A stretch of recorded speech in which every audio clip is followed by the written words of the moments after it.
Ya, dan apakah kalau saya bertobat dosa zina saya yang lalu bisa diampuni Allah Subhanahu wa taala? Saya senang sekali dengan pertanyaannya. Ya, saya mau bertanya bagaimana caranya agar kita, berarti Anda dan saya kan, kita semua bisa terhindar dari zina. Nah, itu bagus sekali untuk kita semua karena banyak potensi-potensi yang bisa menyerumuskan kepada itu.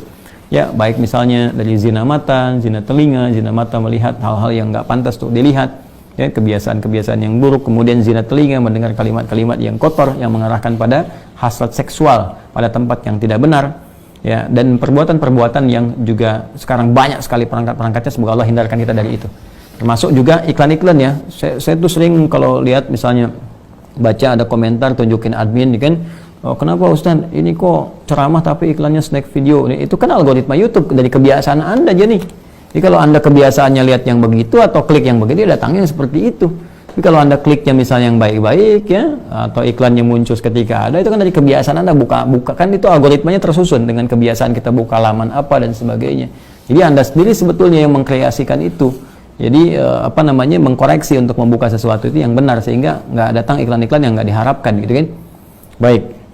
Lalu apakah kalau ada ini si fulan atau fulan yang bertobat dosa zina yang lalu bisa diampuni? Insya Allah. Bahkan jelas ayatnya. Quran surah ke-39, ya, Az-Zumar ayat 53. Dan ini kan turun ketika ada seorang ingin bertobat dari dosanya. Ya, dan ini dosa besar gitu kan. Bahkan ada ayat menyebutkan dari zina. Ya, apa yang disampaikan Allah di sini?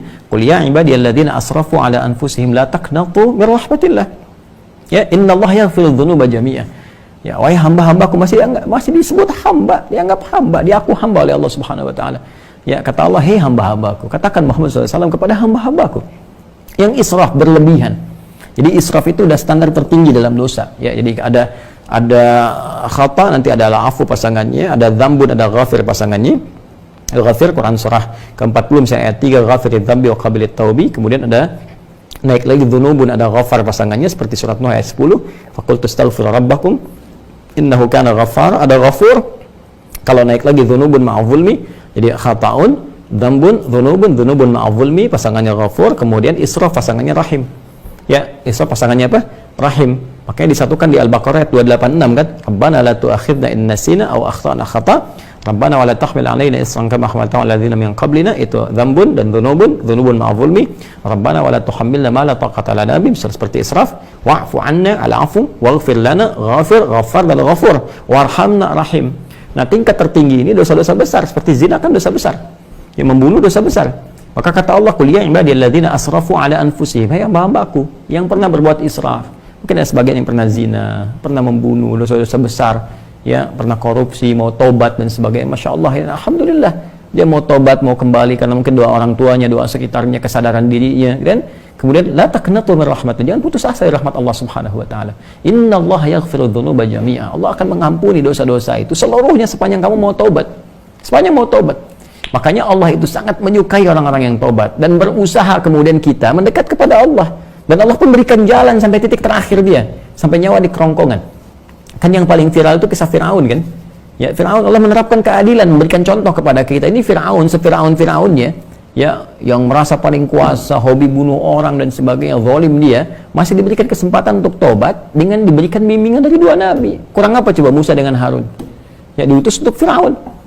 Ya, idzhaba ila fir'auna innahu tagha. Datanglah kepada Firaun, dakwahi dia dengan penuh kelembutan. Dia sudah mulai menyimpang. Jadi bukan masalah kekuasaannya yang salah. Kekuasaan silahkan berkuasa, nggak ada masalah gitu kan. Cuma ketika menyimpang dari kekuasaan, ingatkan, kata Allah. Diingatkan itu karena sayang. Kalau nggak sayang dibiarin. Ya, oke, kalau ada ulama bisa mengingatkan, ustaz mengingatkan, kita yang keliru dan sebagainya, nggak usah marah. Kan? Nah, kalau kebaikan kita terima dengan cara yang baik dan mengingatkan pula dengan cara yang baik. Karena kalimat Qur'annya faqul lahu qawlan layyina, katakan dengan cara yang lembut. Ya, supaya dengan kelembutan itu la'allahu yatadzakkara aw yakhsha. Mungkin dengan kelembutan itu dia sadar. Ya, ingat kembali bahwa keliru, dia khawatir, dia takut dengan Allah Subhanahu wa taala. Jadi Firaun pun dapat diberikan petunjuk oleh Allah dengan dua nabi. Bayangkan, cuman dianya yang nggak mau. Ya, begitu nyawa ke kerongkongan baru munculkan daya tawar gitu. Itu yang jadi persoalan. Ya, jadi semua punya kesempatan untuk kembali. Makanya saya sering katakan Allah sangat mencintai para pelaku maksiat yang gemar bertobat dibandingkan orang soleh yang tidak pernah merasa salah.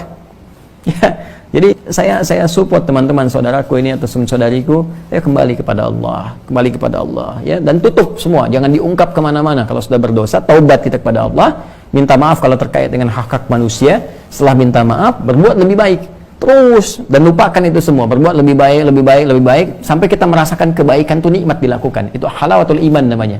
Itu tanda tobat kita diterima oleh Allah Subhanahu wa taala.